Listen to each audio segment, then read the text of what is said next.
टुन्नू जी, ये कौन सा जंगल आ गया है? लगता है हम बहुत दूर निकल आए हैं। मैं भी पहली बार इस जंगल में आया हूँ। अब रात होने वाली है। हमें इसी जंगल में अपना घोंसला बनाना होगा। फिर वो दोनों उसी पेड़ पर अपने तिनके का घोंसला बना लेते हैं। उनके पास ढेर सारा भोजन था। वो खाकर सो जाते हैं, मगर उनको नहीं पता था उनके घोंसले से चोरी होने वाली है। कालू जी, अब सब सो गए होंगे, तो बताओ अब चोरी करने कहाँ जाएं? शाम को मैंने 2 नए पक्षी देखे थे। उनके घोंसले में ढेर सारा भोजन रखा है। चलो हम वहीं चोरी करते हैं। चलो तो फिर देर क्यों लगा रहे हो? मुझे भूख लगी है और वो नए पक्षी हैं, घोड़े बेच के सो रहे होंगे।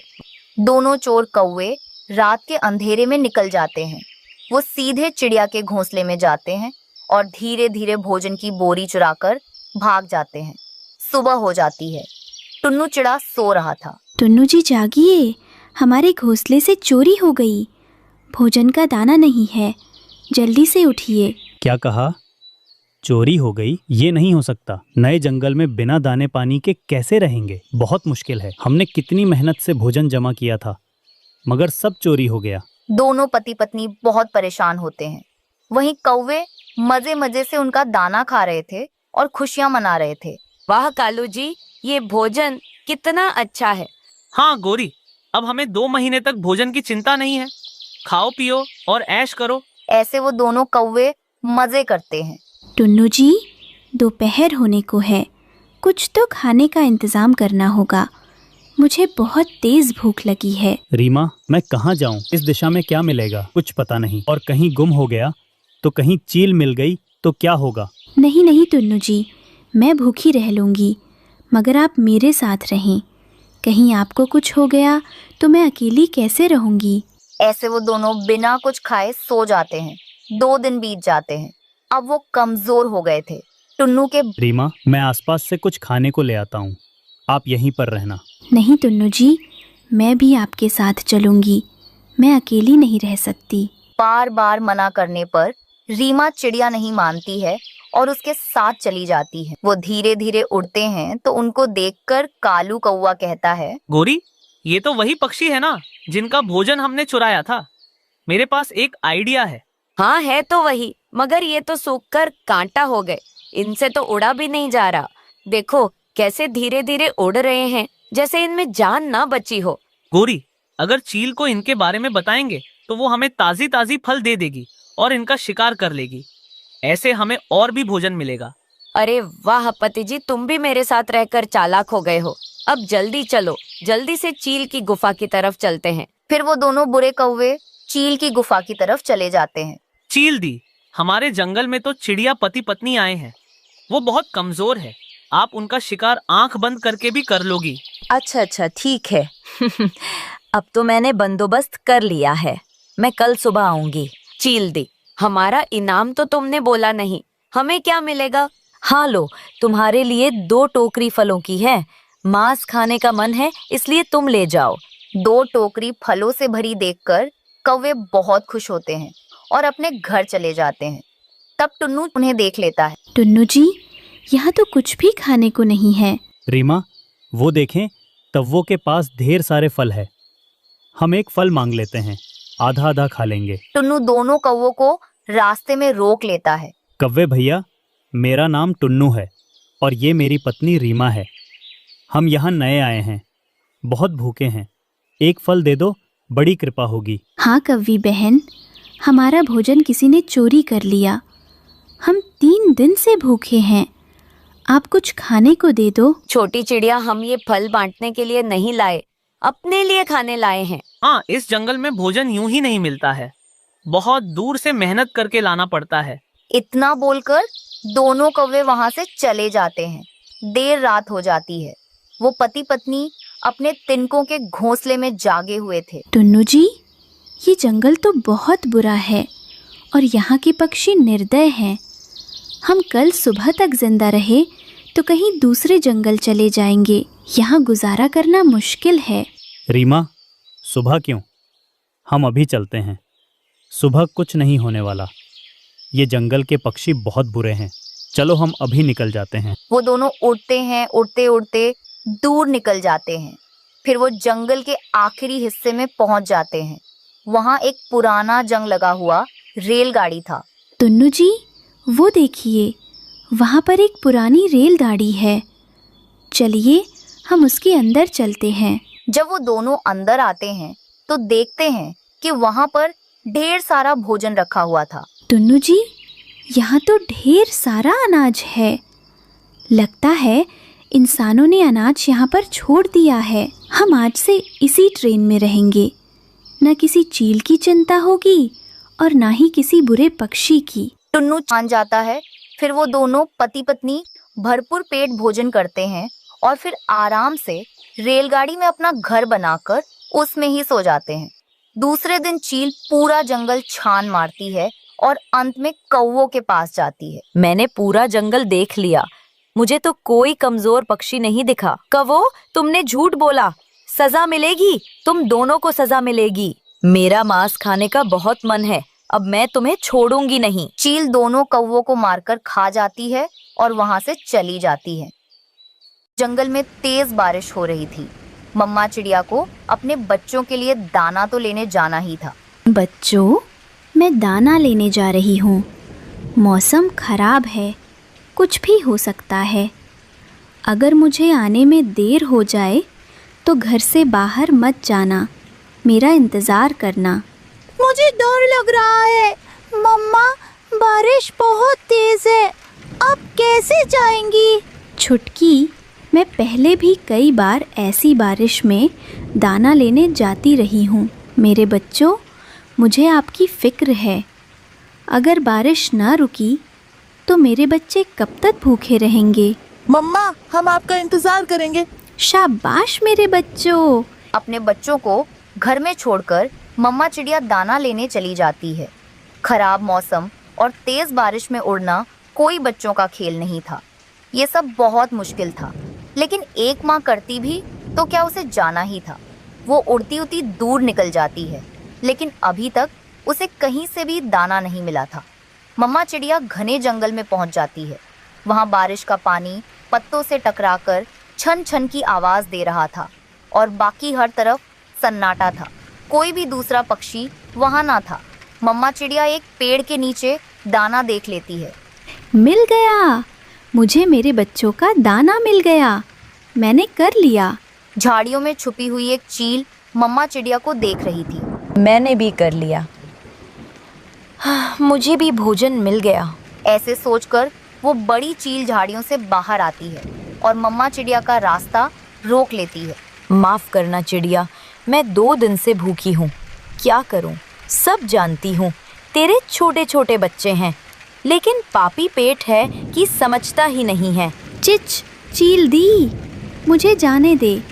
मैं अपने बच्चों को दाना देकर वापस आ जाऊंगी। ऐसा मैंने एक बार एक तोती से किया था, वो भी तुम्हारी तरह ही रो रही थी। आज तक वो लौट कर नहीं आई। बड़ी चील मम्मा चिड़िया को पकड़ लेती है और उसे उठाकर थोड़ी दूर अपने गुफा में ले जाती है। दूसरे पेड़ के डाल पर छुपा हुआ कबूतर ये सब देख रहा था। कबूतर जल्दी से उड़ता है और रीमा चिड़िया के घर जाकर उसके बच्चों को बता देता है। बच्चों, तुम्हारी मम्मा को चील उठाकर अपने गुफा में ले गई है। ये सुनकर दोनों बच्चे रोने लग जाते हैं। अगर जंगल में कोई तुम्हारा रिश्तेदार है तो उसे जाकर मदद के लिए बुला लाओ। कबूतर बच्चों को बताकर वहाँ से चला जाता है। कुक्कू भाई, हमारा तो कोई भी नहीं है, तो अब हम क्या करेंगे? क्या वो चील हमारी मम्मा को खा जाएगी? छुटकी मेरी बहन, हौसला रखो, हम दोनों बहन भाई बचाएंगे अपनी मम्मा को। चलो, आप मेरे साथ चलो। कुक्कू भाई, बाहर बारिश है और मम्मा ने बाहर जाने से मना किया हुआ है। अगर हम ना गए तो वो चील हमारी मम्मा को खा जाएगी। छुटकी और कुक्कू दोनों बहन भाई अपने घर से निकलते हैं। जाते हुए कुक्कू एक पोटली लाल मिर्ची की बांध लेता है। वो दोनों उड़ते हुए अपने पड़ोसी कौवों के पास जाते हैं। आंटी गौरी, हमारी मम्मा को बचा ले, चील हमारी मम्मा को उठा कर ले गई है। बच्चों, चुप करके अपने घर वापस जाओ। अगर तुम दोनों वहाँ गए तो वो चील तुम्हें भी खा लेगी। चलो कुक्कू भाई, ऐसे मौसम में कोई हमारी मदद नहीं करेगा। हम दोनों ही अपनी मम्मा को बचाने जाते हैं। वो दोनों चील के गुफा की तरफ उड़ते हैं। मैं यहाँ गुफा के ऊपर छिप जाती हूँ और आप चील को बाहर बुलाओ। मैं चील को बातों में लगाऊंगा और तुम लाल मिर्ची चील की आंखों में डाल देना। चिड़िया, कोई आखिरी ख्वाहिश है तो बता दो। चील, मैं अपने बच्चों से बहुत प्यार करती हूँ। मुझे एक बार मेरे बच्चों से मिल लेने दो। मैं वादा करती हूँ मैं लौट कर आ जाऊंगी। ये ख्वाहिश तो तुम्हारी कभी पूरी नहीं होगी। उसे गुफा के बाहर किसी की आवाज सुनाई देती है। ये कौन है? शायद मेरी बहन होगी। उसे भी पता चल गया होगा कि आज मैं चिड़िया को पकड़ कर लाई हूँ। बड़बड़ाती हुई माही चील बाहर आती है और अपने सामने छोटे से चिड़िया के बच्चे को देखकर हैरान हो जाती है। तुम कौन हो? आंटी चील, आपने मेरी मम्मा को पकड़ लिया है। अगर आपने मेरी मम्मा को खा लिया तो मैं भी मर जाऊंगा, इसलिए आप मेरी मम्मा के साथ साथ मुझे भी खा ले। छोटे बच्चे, बहुत प्यार है तुम्हें अपनी मम्मा से। लो, मैं तुम्हारी ये ख्वाहिश पूरी कर देती हूँ। छुटकी जल्दी से गुफा के ऊपर से लाल मिर्ची चील की आंखों में डाल देती है। बचाओ मुझे, कोई बचाओ, मेरी आंखें जल रही हैं। कुक्कू भाई, जल्दी से मम्मा को आवाज दो। मम्मा जल्दी से घर से बाहर आ जाएं, जल्दी करें। अपने बच्चों की आवाज सुनकर मम्मा चिड़िया जल्दी से घर से बाहर आ जाती है। मैं छोड़ूंगी नहीं तुम्हें। चील कभी इधर तो कभी उधर गिरती। मम्मा चिड़िया और बच्चे वहां से भाग जाते हैं। वो सब सुरक्षित अपने घर पहुंच जाते हैं। मम्मा चिड़िया को अभी तक विश्वास नहीं हो रहा था कि ये सपना है या हकीकत। बच्चों, ये सब आपने कैसे कर लिया? एक माँ अगर अपने बच्चों के लिए अपनी जान की परवाह नहीं करती तो बच्चे भी अपनी माँ के लिए कुछ भी कर सकते हैं। फिर वो सब हंसने लग जाते हैं और बारिश के मौसम में मिलकर दाना खाते हैं और बारिश का आनंद लेते हैं। चिड़िया का बेटा कुक्कू अपने घर में उदास बैठा हुआ था क्योंकि उसकी मम्मा जंगल में सुबह से लकड़ियां लेने गई थी, मगर अभी शाम हो चुकी थी और उसकी मम्मा लौटकर घर वापस नहीं आई थी। मम्मा कहाँ चली गई हैं? अब तक तो रोज मम्मा घर वापस लौट आया करती थी। वो छोटा कुक्कू उदास मन से अपने घर से बाहर निकलता है और उड़ता हुआ कालू कौवे के घर पर जाता है। कालू अंकल, मुझे अपने साथ घने जंगल ले जाएं। मेरी मम्मा सुबह से लकड़ियां लेने जंगल गई हुई है, मगर अभी तक नहीं आई है। अंकल, मुझे अपनी मम्मा को ढूंढना है। चल चल भाग यहाँ से। हाँ, मेरे पास तो इतना वक्त नहीं है। चल जा यहाँ से।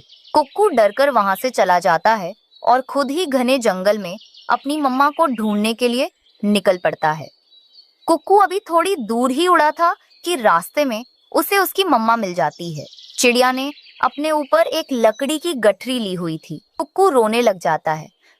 मम्मा, आपने आज इतनी देर क्यों कर दी? मुझे बहुत डर लग रहा था। कुक्कू बेटा, आज मुझे दूर जाना पड़ा। इस जंगल में तो कोई सूखा पेड़ था ही नहीं। फिर कुक्कू और उसकी मम्मा घर चले जाते हैं। मम्मा, मैं कव्वे अंकल के घर पर गया था। मैंने कव्वे अंकल से कहा कि मुझे घने जंगल में लेकर चले, तो उन्होंने मुझे डांट कर भगा दिया। बेटा, वे कव्वे किसी की मदद नहीं करते। वे हमेशा ऐसा ही करते हैं। मम्मा, जब कव्वे अंकल हमारे पास किसी काम से आया तो हम भी उनके साथ ऐसा ही करेंगे। नहीं बेटा, अगर कोई बुरा भी हो तो हमें उसके साथ हमेशा नेकी ही करनी चाहिए। दूसरी दिन जब मम्मा काम से जंगल जाने लगती है तो उसका बेटा कुक्कू उससे कहता है, मम्मा, मैं भी आपके साथ जाऊंगा और जंगल के रास्ते देखूंगा। फिर मैं भी अकेला जंगल जाया करूंगा।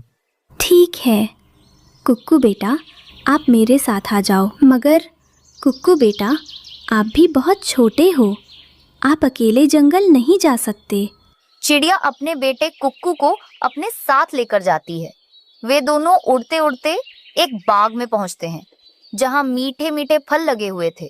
दोनों मम्मा और बेटा मीठे मीठे फल खाते हैं। मम्मा, क्या सभी पक्षी इसी बाग से मीठे मीठे फल खाने आया करते हैं? कुक्कू बेटा, ये फल का बाग हमारे घर से नज़दीक है, इसलिए हम यहाँ फल खाने आते हैं। मगर दूर के पक्षियों के लिए ये बाग बहुत दूर पड़ेगा, इसलिए वे अपने घर के पास वाले बाग में फल खाने जाते हैं। बेटा, कभी भी भोजन की तलाश में इतने दूर मत चले जाना कि वापसी का पता ही न चले। फिर दोनों माँ बेटा नदी के रास्ते की ओर जाते हैं और नदी किनारे रुककर ठंडा ठंडा पानी पीते हैं। पानी पीने के बाद मम्मा चिड़िया अपने बेटे से कहती हैं, बेटा, यहाँ मेरे बचपन का दोस्त कबूतर रहता है। चलो, मैं आपको अपने दोस्त से मिलवाती हूँ। फिर चिड़िया अपने बेटे कुक्कू को अपने साथ लेकर बचपन का दोस्त कबूतर के घर पर जाती है। कबूतर चिड़िया से मिलकर बहुत खुश होता है। रीमा, आज भी मैं वो दिन याद करता हूँ जब मैं और तुम झरनों पर तितलियों से खेलने जाया करते थे। कुक्कू ये सुनकर हंसने लगता है। आप भी तितलियों से खेला करती थी। हाँ कुक्कू बेटा, सभी छोटे बच्चों को तितलियाँ पसंद होती हैं। रीमा, लो ये मकई का भुट्टा आप ले लो, घर जाकर खा लेना। अंकल कबूतर, मकई कहाँ से मिलती है? मैं आज इंसानों की बस्ती की ओर गया था और वहीं से मैं ये मकई का भुट्टा ले आया। अम्मा, मैं भी जाऊंगा। मैं भी इंसानों की बस्ती की ओर जाऊंगा। नाना, मेरे बेटे भूलकर भी इंसानों की बस्ती की तरफ अकेले ना चले जाना, वहाँ बहुत खतरा होता है। कुक्कू आज अपने मम्मा के बचपन का दोस्त कबूतर से मिलकर बहुत खुश होता है। शाम को दोनों माँ बेटा घर वापस जा रहे थे कि झाड़ियों में से उन्हें किसी की आवाज सुनाई देती है। मेरी मदद करो, मैं यहाँ हूँ, मैं झाड़ियों से घिरा हुआ हूँ, मेरी मदद करो। जब मम्मा चिड़िया और कुक्कू वहाँ आते हैं तो वहाँ कालू कौवा झाड़ियों में फंसा हुआ था। कव्वे, तुम यहाँ कैसे? मैं यहाँ ठंडी हवा में सो रहा था, तभी ये झाड़ियाँ मुझ पर गिर गई। मैं अभी आपको इन झाड़ियों से बाहर निकालती हूँ। आप शांत रहो, आप हिल मत, वरना ये कांटे आपके पंखों में घुस जाएंगे। फिर चिड़िया अपनी कुल्हाड़ी से उन झाड़ियों को काटती है और झाड़ियों से कौवे को आजाद करती है। अंकल कव्वे, अब बताओ, आपको वो दिन याद है जब मैं आपके पास मदद मांगने आया था, मगर आपने मुझे डांटकर घर से बाहर निकाल दिया? अगर आज मेरी मम्मा आपको कांटों से बाहर ना निकालती तो आप इसी कांटों में फंसकर मर जाते। हाँ बेटा, मैं बहुत शर्मिंदा हूँ और मैं अब कभी भी किसी के भी साथ ऐसे लड़ाई नहीं करूँगा। फिर कौवा और चिड़िया अपने अपने घर चले जाते हैं। शाम को चिड़िया के दरवाजे पर दस्तक होती है। कुक्कू दरवाजा खोलता है तो बाहर कौवा खड़ा था। अंकल, ये क्या है? ये बेसन के लड्डू हैं। आज मेरी माँ मेरे लिए लड्डू बनाकर लाई है अपने घर से, तो मैंने सोचा कि थोड़े से बेसन के लड्डू मैं आपको भी दे आता हूँ। कुक्कू ये सुनकर बहुत खुश होता है और फिर कौवा चिड़िया के साथ एक अच्छा पड़ोसी बनकर रहता है। छुटकी बेटी, अब मैं और ज़्यादा दिनों तक जिंदा नहीं रह पाऊंगी। अब मेरे जाने का समय आ गया है। अब तुझे अकेले ही अपनी देखभाल करनी होगी और सब कुछ अकेले ही करना होगा। मम्मा, आप प्लीज ऐसा मत कहो, आपको कुछ नहीं होगा। आपको बस थोड़ा सा बुखार तो है, मैं आपके लिए दवाई ले आऊंगी, फिर आप ठीक हो जाओगी। मैं किसी भी तरह आपके लिए दवाई ले आऊंगी। कालू जी, वो रीमा चिड़िया हर बार अपना पक्का घर पहले बना लेती है, लेकिन इस बार उसे क्या हुआ है जो अभी तक उसने अपना पक्का घर नहीं बनाया है? गोरी, मैं भी कब से यही सोच रहा हूँ, मुझे भी कुछ समझ नहीं आ रहा। चलो एक बार पता करके आते हैं, आखिर बात क्या है। ये कहकर गौरी और कालू दोनों चिड़िया के घर की तरफ जाते हैं। लेकिन जब वो दोनों वहां पहुंचते हैं तो देखते हैं कि चिड़िया तो अपने घोंसले में बीमार पड़ी हुई थी। चिड़िया, क्या हुआ है तुम्हें? तुम ठीक तो हो? कालू भैया, मुझे कई दिनों से तेज बुखार है। मैंने उल्लू वैद जी से दवा भी ली, पर उससे भी कोई फायदा नहीं हुआ। रीमा, मैं तुम्हारे लिए बुलबुल डॉक्टर से दवा लेकर देखता हूँ, शायद उससे तुम्हें थोड़ा आराम मिले। कालू भैया, आप मुझे उस बुलबुल डॉक्टर का पता बता दो, मैं खुद ही चली जाऊंगी और मैं खुद दवाई ले आऊंगी। कालू चिड़िया को पता बताने वाला था कि तभी गोरी बीच में बोल पड़ती है। चिड़िया, बुलबुल डॉक्टर का घर यहाँ से थोड़ी दूर जो दूसरा जंगल है वहीं पर है। तुम चली जाना और कालू जी, तुम मेरे साथ घर चलो, मुझे एक जरूरी काम याद आ गया है। ये कहकर गौरी कालू को घर ले आती है और चिड़िया भी बुलबुल डॉक्टर के घर की तरफ चली जाती है। गोरी, तुमने उस चिड़िया से झूठ क्यों बोला कि उसका घर यहीं पास में दूसरे जंगल में है? अरे उसका घर तो पूर्व की तरफ है। बेवकूफ मेरे पति, अगर मैंने उससे झूठ बोला है तो कुछ सोच समझकर ही बोला होगा। हाँ, फिर बताओ गोरी, क्या सोचा है तुमने? सोचो कालू जी, आज पहली बार ऐसा हुआ है कि चिड़िया ने अपना मजबूत घर नहीं बना पाया है। हम यही तो चाहते थे कि चिड़िया अपना घर ना बना पाए। ऐसा कभी नहीं होगा। चिड़िया अपना पक्का घर ठीक होते ही बना लेगी। अरे कालू जी, हम चिड़िया को ठीक होने नहीं देंगे। वो दूसरे जंगल गई है, वहाँ से लौटेगी तो उसकी और ज्यादा तबीयत खराब हो जाएगी, क्योंकि उसे तो वहाँ बुलबुल डॉक्टर नहीं मिलेगी जो उसे दवा दे। ऐसे तो वो चिड़िया अपना घर बना ही नहीं पाएगी और बारिश के मौसम में यहाँ वहाँ भटकेगी। और हाँ कालू जी, अगर वो चिड़िया मदद मांगने आए तो उसकी मदद नहीं करनी है, उसके मुंह पर ही दरवाजा बंद करना है। बड़ा दूसरों को ज्ञान बांटती फिरती है, इस बार देखूंगी मैं इसे। दूसरी तरफ वो चिड़िया एक पेड़ पर बैठ जाती है। मैंने तो ये दूसरा जंगल पूरा छान मारा, पर मुझे तो यहाँ किसी डॉक्टर का घर नहीं दिखाई दिया। शायद गोरी से कोई गलती हो गई होगी, लेकिन अब तो मेरा बुखार भी बहुत बढ़ता जा रहा है। पता नहीं अब बुलबुल डॉक्टर का घर कहाँ मिलेगा। रीमा चिड़िया ऐसे कह रही थी, तभी वहाँ से एक बुलबुल डॉक्टर गुजरती है। तब चिड़िया उसे अपने पास रोकती है। चिड़िया, क्या हुआ? तुमने मुझे यहाँ क्यों बुलाया है?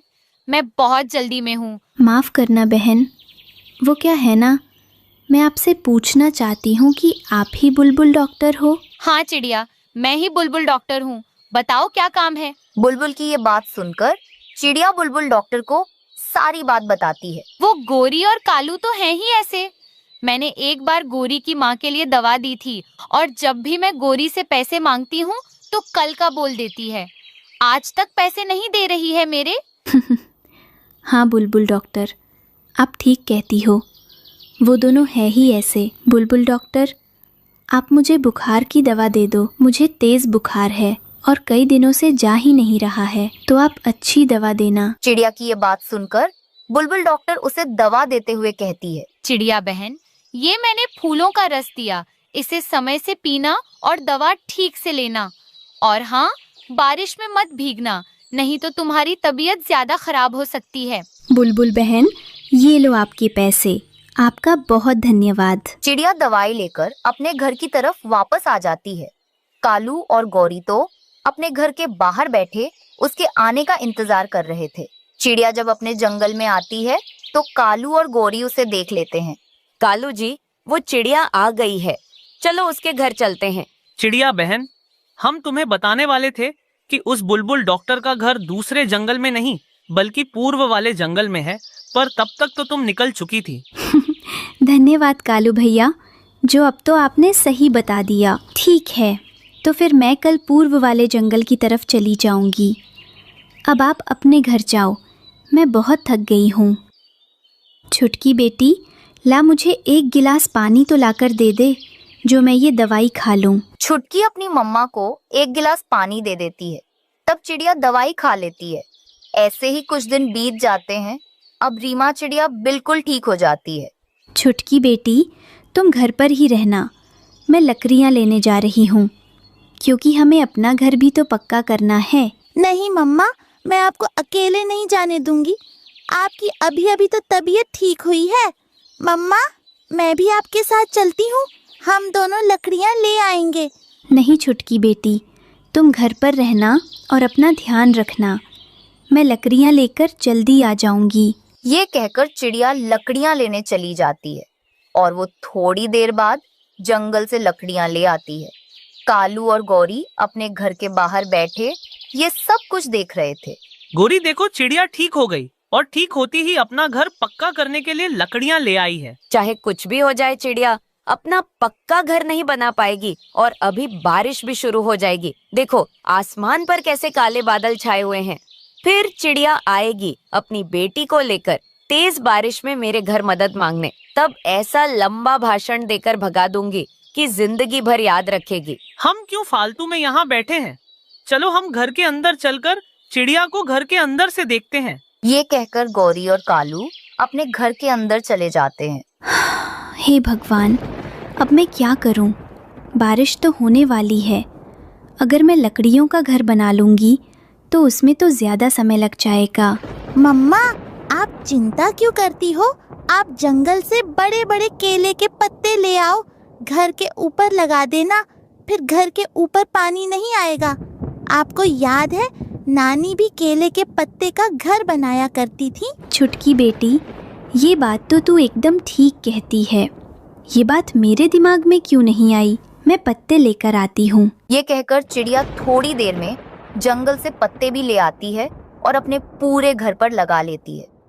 वो दोनों माँ बेटी अपने घर के अंदर बैठ जाती है। छुटकी बेटी, अब हमारा घर अच्छा हो गया है और पता भी नहीं चल रहा है कि हमारा घर कहाँ से टूटा था।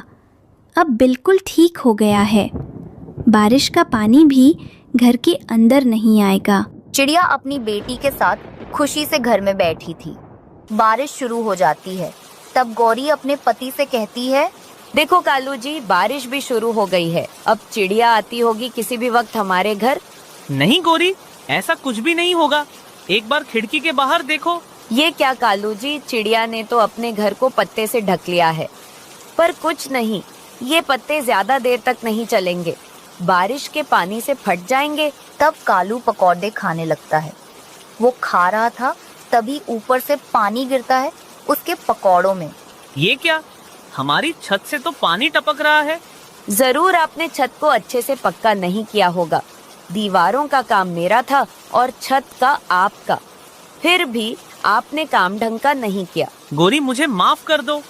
छत बिल्कुल ठीक ठाक थी, इसलिए मैंने उसकी मरम्मत नहीं की। मुझे माफ कर दो गौरी, और यहाँ से चलो, क्योंकि अब यह टूटने वाला है। पानी भर जाएगा तो वजन ज्यादा हो जाएगा। हमें यहाँ से बाहर निकलना होगा। ये कहकर वो दोनों तेज बारिश में घर से निकल जाते हैं और इधर उधर भटकने लगते हैं। उन्होंने चिड़िया के लिए जो बुरा सोचा, अब वो उनके साथ हो रहा था। अपने घर के पास एक नया पौधा लगाने के लिए चिड़िया जमीन की खुदाई कर रही थी। खुदाई करते वक्त अचानक से उसे जमीन के अंदर कुछ दिखाई देता है। कुकू बेटा, यहाँ कुछ है। मम्मा, ये तो कोई संदूक है, इसमें क्या हो सकता है? कुकू, इसे हम बाहर निकाल कर देखते हैं। इस संदूक में भला क्या हो सकता है? और फिर चिड़िया उस संदूक को जमीन के अंदर से बाहर निकालती है। जब उस संदूक को खोलकर देखती है तो संदूक में बहुत सारे सोने के सिक्के थे, जिसे देखकर चिड़िया और उसके बेटे की आंखें तो खुले की खुली ही रह जाती हैं। अरे बाप रे, इसमें तो कितना सारा सोना है। मम्मा, अब हम अमीर हो गए। हम भी अमीर हो गए। अब मैं बड़ी वाली आइसक्रीम खरीद कर खा सकता हूँ। कुकू ऐसे खुशी से शोर मचाता है और फिर दोनों माँ बेटा उस संदूक को उठाकर अपने घर ले जाते हैं। कबूतर, सुना है कि चिड़िया को खेत से कोई संदूक मिला है। अच्छा, पता नहीं उस संदूक में क्या होगा। कोई कीमती सामान होगी तो चिड़िया अमीर हो जाएगी। बुलबुल, सुना है कि चिड़िया को खेत से कोई संदूक मिला है। अरे वाह कबूतर भैया, अब चिड़िया तो बहुत अमीर बन जाएगी अगर उस संदूक में कोई कीमती सामान मिला तो। गोरी, क्या तुम्हें कोई खबर है? सुना है कि चिड़िया को खेत से कोई संदूक मिला है। उस संदूक में जरूर कोई कीमती चीजें होंगी। मैं अभी जाकर अपने पति कालू को ये बात बताती हूँ। और फिर धीरे धीरे जंगल के सभी पक्षी को ये खबर लग जाती है कि चिड़िया को खुदाई के वक्त जमीन के अंदर से कोई संदूक मिला है। फिर गौरी कौवी भागती है। वो जल्दी से उड़ती हुई अपने पति कालू की ओर भागती है। अरे नल्ले निकम्मे कालू, तुम यहाँ सोए हुए हो और वहाँ चिड़िया की तकदीर बदल गई है। अरे गौरी, मुझे ताने मारने के अलावा क्या तुम्हें कुछ और नहीं दिखता? अरे मुझे बताओ तो, आखिरकार उस चिड़िया की तकदीर भला कैसे बदल गई? होना क्या है, उसे खेत से एक संदूक मिला है। क्या उस संदूक में जरूर कोई बड़ा खजाना होगा? किसी न किसी तरह से चिड़िया से मुझे वह संदूक हासिल करनी होगी। वह चिड़िया मुझसे ज्यादा अमीर नहीं हो सकती। ठीक है, मैं अभी जाता हूँ उस चिड़िया के पास। मैं भी साथ जाऊंगी तुम्हारे। फिर वे दोनों पति पत्नी रीमा चिड़िया की ओर जाते हैं। चिड़िया, लाओ ये संदूक तुम हमें दे दो। क्यों? ये संदूक तो मुझे मिला है, फिर मैं तुम्हें क्यों दे दूं? ये संदूक मेरे दादाजी ने उस बड़े वाले पेड़ के नीचे छिपाया था। तब मैं बहुत छोटा था, पर मुझे ये बात याद है और यह संदूक हमारा है। ये झूठ है, मैं नहीं मानती। चिड़िया, तू ऐसे नहीं मानेगी। मैं अभी सभी पक्षियों को बुलाकर लाती हूँ। कालू, चलो। फिर गौरी कौवी और कालू कौवा वहाँ से चले जाते हैं। मम्मा, ये गोरी आंटी और ये कालू अंकल हमसे लड़ाई जरूर करेंगे। अब जो होगा देखा जाएगा। मैं भी उस कव्वी से अब डरने वाली नहीं हूँ। मम्मा, गोरी आंटी को क्या मालूम कि इस संदूक के अंदर क्या है। हम इस संदूक के अंदर से सारा सोना बाहर निकाल लेंगे और गोरी आंटी को खाली संदूक दे देंगे।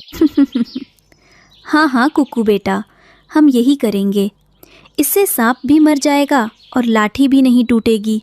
फिर दोनों माँ बेटा मिलकर संदूक के अंदर से सारा सोना बाहर निकालकर एक थैले में भर लेते हैं। शाम तक गोरी कौवी और कालू कौवा भी मिट्टू तोते और कबूतर को अपने साथ लेकर चिड़िया के घर पर पहुंच जाते हैं। सब कान खोलकर सुन लो, इसे सीधे से कह दो कि मेरा संदूक मुझे दे दे, वरना मैं इससे अपना संदूक छीन लूंगा। चिड़िया बहन, अगर कौवा ऐसा कह रहा है तो ये संदूक आप इसे ही दे दें। ये निशानी है मेरे ससुर जी की और मैं इसे लेकर ही रहूंगी। संदूक तो मैं दे दूंगी, मगर मेरी भी एक शर्त है। शर्त? कैसी शर्त? देखो, संदूक में जो भी होगा हम उसे आधा आधा करेंगे। ये सुनकर गोरी और कालू कौवा तो बहुत खुश हो जाते हैं। ठीक है, हमें ये शर्त स्वीकार है। हाँ चिड़िया, इस संदूक में जो भी होगा हम उसे आधा आधा कर देंगे। हाँ, फिर ठीक है। अब जल्दी से इस संदूक को खोलो। अरे, मैं भी देखना चाहता हूँ कि इस संदूक में क्या है। तो फिर गोरी, ये लो संदूक और इसे खुद ही खोल कर देखो कि इसमें क्या है।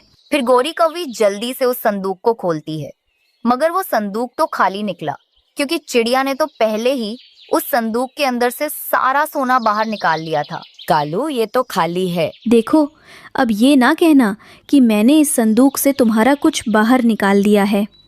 हो सकता है कि तुम्हारे दादाजी ने इस संदूक को खाली ही जमीन के अंदर दफनाया होगा। इस संदूक में अब कुछ रहे या ना रहे, कालू, तुम्हें तुम्हारे दादाजी की निशानी तो मिल गई है ना। चलो जाओ, अब इस संदूक को लेकर अपने घर जाओ। फिर गोरी कौवी और कालू कौवा उदास मन से उस खाली संदूक को लेकर अपने घर चले जाते हैं। फिर कुछ दिनों बाद चिड़िया उन सोने के सिक्कों से अपना घर बनाती है और पूरे घर को मिट्टी से ढक देती है, ताकि किसी को पता ना चले कि वो घर सोने के सिक्कों से बना है। फिर रीमा चिड़िया अपने बेटे कुकू के साथ उस सोने के घर में खुशी से रहने लगती है। जंगल में 2 दिनों से बारिश हो रही थी। कालू, जब मैं छोटी थी तब मेरी माँ ऐसी बारिशों में मीठे मीठे फलों का हलवा बनाकर मुझे खिलाया करती थी। और मेरी माँ ऐसी बारिशों में खिचड़ी बनाया करती थी। इससे तो अच्छा था कि मैं अपनी माँ के पास ही रहती। ऐसी बारिशों के मौसम में मुझे मीठे मीठे फलों का हलवा तो खाने को मिलता। गौरी, जाओ रसोई घर में देखकर बताओ कि क्या क्या सामान है। आज मैं तुम्हें मीठा फलों का हलवा बनाकर खिलाऊंगा। फिर गौरी कौवी रसोई में जाती है। घी वाला डब्बा भी खाली है, शक्कर भी नहीं है और यहाँ तो एक भी फल नजर नहीं आ रहा। कालू, इस रसोई घर में कुछ भी नहीं है, ना घी है, ना शक्कर है और ना ही कोई मीठे फल। गौरी, हम अपनी पड़ोसन चिड़िया के घर जाते हैं। उसके पास मीठा फलों का हलवा बनाने की सारी चीजें होंगी। फिर गौरी और कालू दोनों ही चिड़िया के घर पर जाते हैं। कालू कौवा चिड़िया के दरवाजे पर दस्तक देता है, मगर अंदर से कोई जवाब नहीं आता। चिड़िया, मेरी सुंदर बहन चिड़िया कहाँ हो? दरवाजा खोलो। लगता है चिड़िया घर पर नहीं है।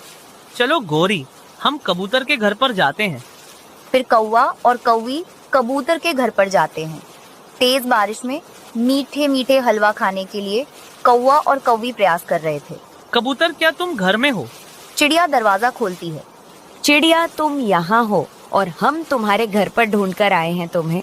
गौरी बहन, क्या हुआ? ऐसी तेज बारिश में सब कुछ ठीक तो है? गौरी को मीठा फलों का हलवा खाने का मन कर रहा था, इसलिए हम तुम्हारे घर पर गए थे। कौवे भैया, मेरे घर की तो छत टपकने लगी थी, इसलिए तो मैं तोते के घर पर आ गई। तभी कबूतर भी घर से बाहर आ जाता है। कहाँ है? अरे कहाँ है?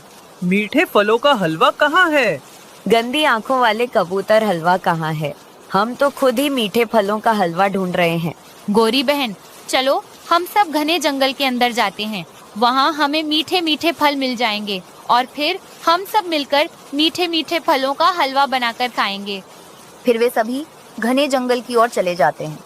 तेज तूफान और बारिश में गौरी कौवी तो उड़ ही नहीं पा रही थी। इतनी तेज तूफान थी कि हवा में गौरी कौवी दूसरी तरफ उड़ जाती है। गौरी, मेरी प्यारी गौरी। गौरी नहीं है चिड़िया, कहाँ चली गई गौरी? हमें गोरी बहन की खोज करनी होगी। गोरी तेज हवा में उड़ गई होगी। और फिर वे सभी गोरी कौवी की खोज में निकल जाते हैं। गोरी कौवी तो उड़ी जा रही थी। जिस तरफ हवा की दिशा थी उसी दिशा में बस उड़ी जा रही थी। उड़ते उड़ते वह बहुत दूर निकल जाती है और जाकर एक बड़े से पेड़ के शाखाओं में टकराकर वहीं फंस जाती है। चिड़िया, अगर पहले मालूम होता तो हम कभी भी मीठे फलों का हलवा बनाने के लिए घर से बाहर ना निकलते। कौवे भैया, आप चिंता ना करें। जब बारिश रुकेगी तब गोरी बहन खुद ही घर वापस आ जाएगी। हमें एक बार पूर्व दिशा की ओर जाकर गोरी को ढूंढना चाहिए, क्योंकि हवा तो पूर्व दिशा की ओर ही बह रही है। शायद गोरी भी इसी दिशा में उड़कर उधर ही चली गई होगी। तभी वहाँ एक बुलबुल उड़ती हुई आती है। एक कौवी हवा में उड़ती हुई वो सामने की तरफ जा रही थी। आप उधर जाकर एक बार देख लें। और फिर वे सभी बुलबुल की बताए हुए दिशा की ओर उड़ते हैं। बारिश तो रुकने की बजाय और तेज हो गई थी। तभी वहाँ शिकार के खोज में चील मंडरा रही थी। वो देखो, वहाँ एक शिकारी चील घूम रही है। हम सब जल्दी से झाड़ियों में छिप जाते हैं। हाँ, जल्दी करो वरना वो हम सबको मार देगी और खा जाएगी। वे सभी डर जाते हैं और जल्दी से झाड़ियों के पास आ जाते हैं और छिप जाते हैं। फिर चील वहाँ से चली जाती है। फिर वे सभी उड़ते हैं। वो देखो, गोरी वहाँ फंसी हुई है। चिड़िया और कबूतर जल्दी से वहाँ जाकर गोरी को बाहर निकालते हैं। मैं बच गई कालू, मैं बच गई।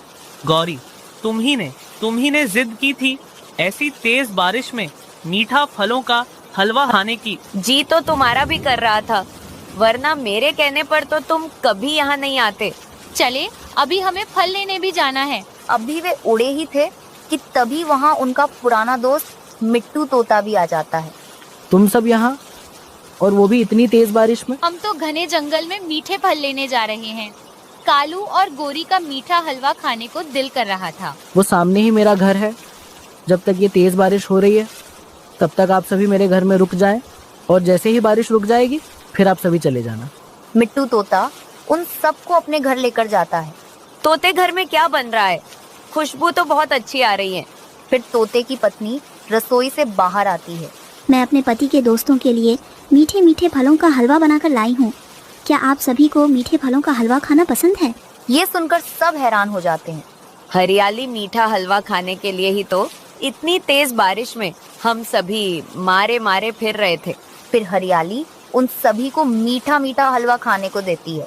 वे सभी मजे मजे से गर्मा गर्म मीठा मीठा हलवा खाने लगते हैं कि तभी खिड़की पर बुलबुल भी आ जाती है। मीठा फलों का हलवा मुझे भी मिलेगा क्या? ये सुनकर वे सभी जोर जोर से हंसने लग जाते हैं और फिर बुलबुल को भी मीठा हलवा खाने को मिल जाता है। ये लो रीमा चिड़िया, तुम अपने पैसे और तुम्हारा बहुत बहुत धन्यवाद मेरी मदद करने के लिए। अगर तुम मुझे पैसे ना देती तो आज मेरा बेटा जिंदा ना होता और ना ही उसका इलाज हो पाता। कबूतर भैया, इसमें धन्यवाद की क्या बात है? मैंने आपकी मदद ही तो की है, और वैसे भी आप तो मेरे दोस्त हो। अब तो दोस्त की मदद तो करनी ही चाहिए। अच्छा तो ठीक है रीमा, अब मैं चलता हूँ। अगर तुम्हें आधी रात को भी मेरी मदद की ज़रूरत हो तुम मुझे ज़रूर बुलाना, मैं आ जाऊँगा।